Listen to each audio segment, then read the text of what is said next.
పచ్చని చెట్టురా, చెట్టు మీద రామశిలకరా, రామచిలక నోట ఎల్లవేళలా స్వామి నామమే పలుకురా, ఈ స్వామి నామమే పలుకురా. పచ్చని చెట్టురా, చెట్టు మీద రామచిలకరా, రామచిలక నోట ఎల్లవేళలా స్వామి నామమే పలుకురా, ఈ స్వామి నామమే పలుకురా.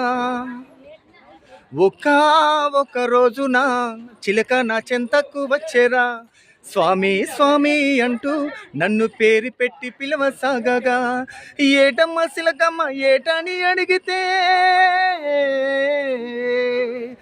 ఏటమ్మ చిలకమ్మ ఏటని అడిగితే ఆకుల్లో తలబెట్టి ఎక్కెక్కి ఏడ్చింది. పచ్చని చెట్టురా, చెట్టు మీద రామశిలకరా, రామచిలక నోట ఎల్లవేళలా స్వామి నామమే పలుకురా, ఈ స్వామి నామమే పలుకు.